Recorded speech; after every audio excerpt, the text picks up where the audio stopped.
클릭 감사합니다. 삼테크TV 김선표입니다. 만나서 반갑습니다. 이번 시간은 숨만 쉬는데도 돈, 하루하루 돈 없어서 피가 마르는 은퇴 후 삶에 대해서 알아보도록 하겠습니다. 행복해지려면 나이가 들수록 돈 걱정에서 벗어나야 합니다.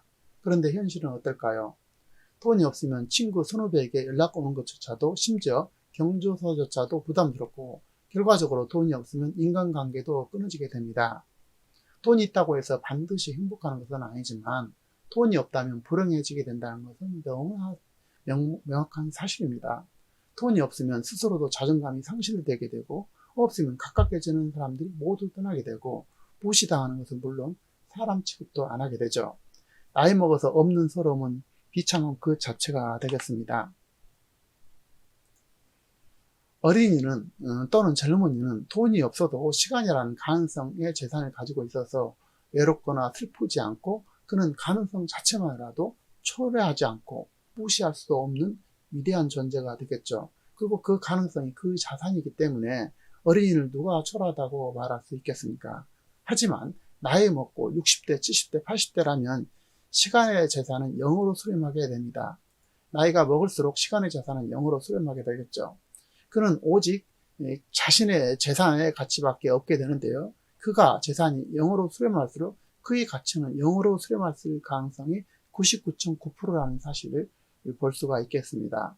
은퇴 후에 나이 먹어서 돈과 재산이 없다면 그의 존재 가치는 매우 무기력하고 초라할 수밖에 없게 되겠습니다. 가난은 모든 제약의 출발이 되겠습니다.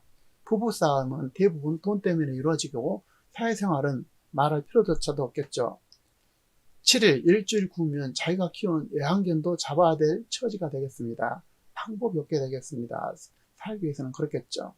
낮엔 태권도, 밤엔 택배 알바, 오늘도 버틴다 라는 신문기사를 잠깐 보도록 하겠습니다. 간원 70명에서 10명, 코로나로 인해서 이렇게 줄었다는 얘기인데요. 월세도 못 내서 태권도 관장이 차를 밤새 몰아서 2만을 번다고 합니다. 새벽에 택배 알바 멀리자 건당 배송비 등 반토막 났다고 하는데요. 태권도 관장인 김모 씨의 하루를 보면은 오전 1시에 일어나가지고 기상 후 삶은 계란을 먹고 2시 30분에 체육관과 차량 운전해서 물류센터에 가서 대기하고, 3시 30분에서 5시 45분까지 택배 배송품 15개를 수령해서 이제 그 일대 20km를 돌면서 배송한다고 합니다. 오전 6시 15분에 집에 도착해서 샤워하고 오전 10시에 기상 후 태권도 도장 출근한다고 합니다. 김씨 통장에 배송비는 22,000원이 입금된다고 합니다. 이렇게 일을 해가지고요. 이렇게 퍽퍽한 삶을 이렇게 살아가고 있고, 정말 이분처럼 열심히 살아도 세상이 어렵습니다. 어쨌든 가장 중요한 것은 이렇게 열심히 젊었을 때 할 필요 있지만, 근본적으로는 이렇게 되지 않도록 여러 가지 수입원을 다양화시키고 온라인 수입이라든지 이런 걸 할 필요가 있겠습니다. 월간조선의 뉴스 기사를 잠깐 살펴보도록 하겠습니다. 정년 퇴직 후 보람찬 생활 3일의 성공 사례인데요. 건강과 돈과 일이 필수 조건이 되겠습니다. 우리나라 사람들의 평균 수명은 75.9세가 되겠는데요. 물론 2020년도에는 80.7세, 2030년도는 81.5세에 달할 것이라고 합니다. 평균 수명이 이렇게 길어지고 있는데, 문제는 직장에서의 정년은 점점 짧아지고 있으니까 노후 생활이 점점 늘어지게 되고 길어지게 된다는 얘기가 되겠고요. 선진국에서는 벌써 이제 이노작 인생이란 말로 노후 생활을 표현하고 있습니다. 대기업에 30년 정도 근무한 또 퇴직한 분들은 1억에서 1억 5천만 원, 중소기업에서 퇴직하신 분들은 5천에서 8천만 원 정도를 이제 받게 되는데요. 도시가구의 1년 생활비가 2, 3천만 원인 것을 생각한다면 퇴직 후 바로 이제 바닥이 날 수밖에 없는 구조가 되겠는데요. 우리나라 성인의 5명 중 4명은 은퇴 후를 대비한 아무런 계획도 마련하지 못한 것으로 조사됐고요. 점점 더 길어지는 노후의 인생을 어떻게 사는 것이 가장 좋을 것인가 라고 이렇게 보면은, 노후의 생활을 가장 잘 보내기 위해서 갖춰야 될 가장 핵심적인 것은 건강과 돈과 일이 되겠습니다. 첫 번째로 소개된 박중신 씨는 전국에서 건강노인 선발대 2위 수상자인데요. 그 건강의 유지 비결은 건강을 위해서 특별히 신경 쓰지 않되 건강에 해가 되는 일을 피한다라는 것이 되겠는데요. 그의 말에 따르면 영화라든지 회화, 문화활동 등 배움을 끈을 놓지 않는 것도 건강 유지의 비결이라고 합니다. 두 번째 소개된 박영순 사장은 퇴직금으로 창업을 해서 성공한 케이스가 되겠는데요. 박 사장은 퇴직금 전부나 다름없었던 2천만 원을 털어서 베이비시터 파견업체 부모 마음을 창업한 지 3년 만에 4개 지점을 늘린 회사로 발전시켜서 혼자 시작한 사업이라면서 그 은행 업무 청소까지 도맡아서 했던 박 사장은 창업 준비한 사람에게 사장 마인드는 안 된다. 무슨 마인드를 가져라고 충고하고 있습니다. 세 번째로 소개된 님종길 씨는 자원봉사와 경비업을 경험하면서 일에 대한 보람에 충만해 있습니다. 30군데 이상 양로를 일일이 돌아다니면서 은퇴자 협회를 배포하고 복지관 프로그램에 정상적으로 운영되도록 돕는 일이 그 일이 되겠습니다. 첫 번째 이제 건강에 대해서는 도전적인 운동을 일치하지 않는다는 것이죠. 나이에 맞게 걷는 것만으로도 충분하다고 얘기를 하는데요.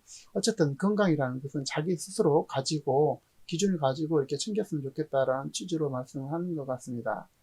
다음으로는 이제 2천만 원으로 창업했던 KC넷 부모마음 박영순 사장의 창업 비화를 보면요. 2천만 원으로 창업한 베이비시터 파견업 젊은 사람들과 경쟁에서 성공하는 데 자신이 있어요 라고 말씀을 하십니다. 늙어서 웬 창업이냐고 이렇게 가족들의 반대가 이분도 심했다고 하는데요.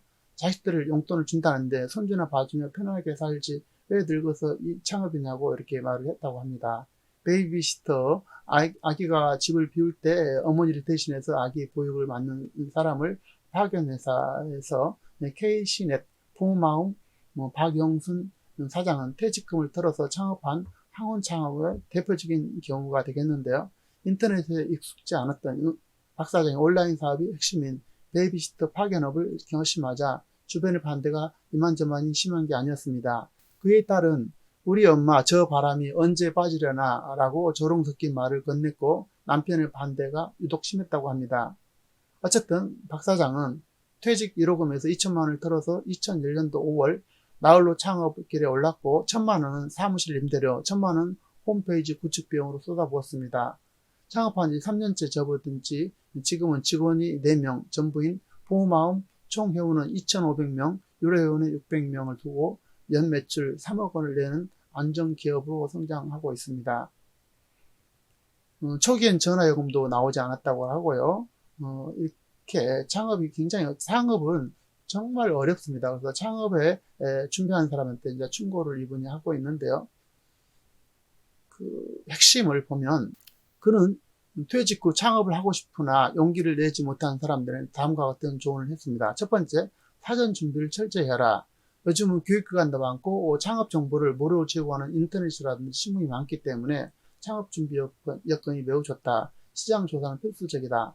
두 번째는 리스크 부담이 적은 사업을 택해라입니다. 젊은 사람은 깨져도 다시 일어설 수 있으나 노인은 한 번 깨지면 끝입니다. 내가 음식을 좋아하니까 식당을 차려야겠다 라는 식의 발상은 위험하고 식당은 시설비 때문에 초기 투자 비용이 너무 많이 든다는 사실입니다. 다른 식당과 차별할 수 있는 종목이 있으면 괜찮겠지만 섣불리 뛰어들면 절대 안 된다라고 말씀을 하고 있는데요. 세 번째로는 머슴 마인드를 가져라고 얘기합니다. 사장님 마인드는 안 된다는 것이죠. 청소라든지 잔심부용, 고객 상담 등 다른 직원이 하는 모든 일을 스스로 하는 자세가 매우 중요하겠다고 말씀하는데요. 네 번째로는 퇴직 전 자신이 했던 일과 접목시킬 수 있는 일을 하면 좋겠다라고 말씀하시는데요. 그래야 자신도 있고 실패할 확률이 적어지기 때문입니다. 다섯 번째로는 가족의 협조를 받을 수 있는 일이 좋다라고 말씀하십니다. 정신적으로도 안정감 얻을 수 있는 일이 또 있고 또 인건비를 줄 수 있겠죠. 여섯 번째로는 2년은 죽을 각오를 하고 모든 것을 걸어라. 창업 초기에 수익이 없다고 실망하지 말고 멀리 내다보고 꾸준히 해라고 말씀하시고 계십니다. 마지막으로 자원봉사로 제2의 인생을 시작한 님종길 선생님께서는 낮에는 자원봉사, 밤에는 경비 업무 때문에 잠잘 시간도 없이 이렇게 바쁘게 살고 있다고 합니다. 어쨌든 각 분야에서 이렇게 열심히 사는 어르신들도 있으십니다. 최고의 교육은 경제교육이 되겠습니다. 자라는 손녀라든지 본인 스스로도 이게 경제교육이 가장 중요하게 되겠는데요. 나이 먹을수록 돈 걱정에서 벗어나야만 행복해지는데 현실은 나이 먹을수록 돈 걱정이 많아지게 됩니다. 나이 먹어서는 도리어 쓸 일이 점점 많아지고 건강은 약화되고 병원도 자주 찾게 되는데요. 그럼 어떻게 해야 할까요? 첫 번째, 한 살이라도 더 젊었을 때 가능할 때 돈과 재산을 모으고 경제를 알고 배워서 재산을 일궈야 합니다. 처음 종잣돈을 모을 때까지는 어떤 것도 감수해야 할 필요가 있습니다. 그 2, 3년의 고통이 평생을 행복과 여유, 자존감을 가져다 주게 될 것입니다. 두 번째는요, 시대의 변화를 받아들이고 변화에 적응해서 온라인 시대에는 온라인을 적극적으로 익혀야 할 것이고 그래야 생존할 수 있게 됩니다. 그래서 다양한 변화를 수용해야 할 것입니다. 세 번째로는요, 일을 하나의 기쁨, 하나의 필수적인 삶의 방식이라고 생각하고 자기만의 일을 찾아서 꾸준하게 실행해야만이 빈곤이 스며들지 않도록 해야 됩니다. 네 번째로는요, 각자 잘하는 일에서 승부를 걸어야 합니다. 다섯 번째는요, 돈을 벌어서 버는 일은 그야말로 다양합니다. 예를 들어서 취미를 통해서 경험을 잘 활용해서 또 예를 든다면 곤충을 기른다든지 뭐 오토바이를 투닝한다든지 자동차를 투닝한다든지 이런 방법도 있고요. 그리고 여섯 번째는 가장 일반적이고 최악의 경우에도 자포자기하지 마시고 할 수 있는 일은 농촌의 일이 되겠습니다.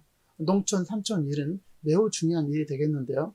언제나 땀 흘려서 일한 것만큼 대가를 지불하고 적어도 굶지는 않을 수 있게 됩니다. 조금만 땀을 흘리게 된다면 산에서 채취하는 나물, 솔잎 같은 거, 엉겅퀴, 또 각종 들과 산의 약초는 지천으로 널려 있게 됩니다. 그리고 귀농귀촌은 정부에서도 적극적으로 여러 가지로 지원하고 있는 일이고 최고의 휴식과 안전을 보장하게 됩니다. 그리고 이제 일곱 번째로 가장 중요한 일이 있는데요. 그것은 도시, 농촌, 산촌 할 것 없이 전 세계 어느 곳이든지 영업, 다시 말해서 판매가 가장 중요하게 되겠습니다. 판매 노직이라든지 판매 수단을 갖는 것은 예나 지금이나 앞으로나 매우 중요한 생존의 조건이고 수단이 되겠습니다. 특히 미래 시대에는 온라인을 통한 판매는 생존의 중요한 수단이 되겠습니다.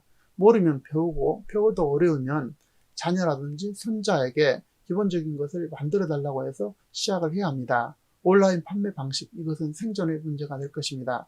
마지막으로 자신을 보호하고 단순화시키고 한 가지 일에 집중해서 완전히 기반을 잡고 성공한 이후에 다른 것을 생각하자라고 말씀을 드립니다.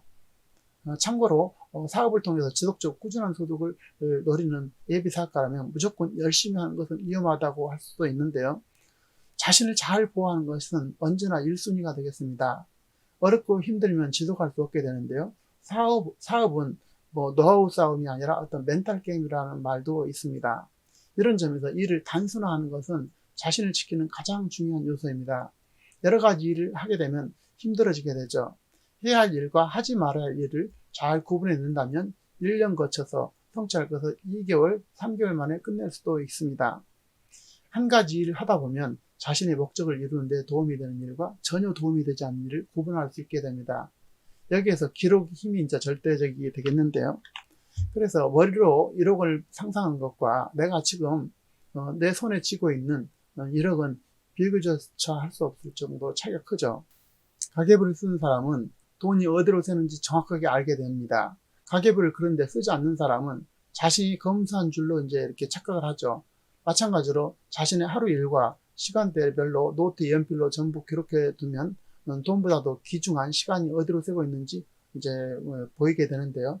적는 사람은 모두 성공하지 않지만 성공한 사람 모두 적는 사람이라고 믿고 있습니다. 요약드리겠습니다. 삶이란 현재가 가장 소중합니다.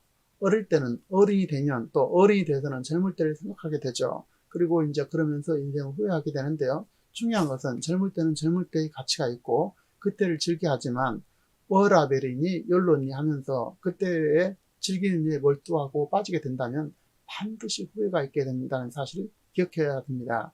인생 100세를 살면서 30세부터 약 30년 벌어서 60세까지 이후 나머지 3, 40년을 살아내야 하기 때문에, 그리고 나이 들수록 질병이 찾아들고 지출할 곳이 늘기 때문에 나이가 한 살 더 적은 지금부터 충분히 경제적 자립, 여유를 만들어야 할 것이고, 만약 없다면 지금 즉시 종잣돈을 혹독한 방법으로라도 이렇게 마련하고 관리하고 모아서 여유를 만들어야 할 것입니다. 그리고 그 돈을 모으고 관리하고 늘리는 방법에 대해서 항상 공부하는 자세가 필요하고, 근검 전략을 생활하면서 새로운 시대에 적응에도 늘 힘써야 할 것입니다. 전체적인 내용에 공감하신 분들은 좋아요, 알람 설정 바라고요. 다음 시간에 또 참신하고 유익한 정보로 찾아뵙도록 하겠습니다. 감사합니다.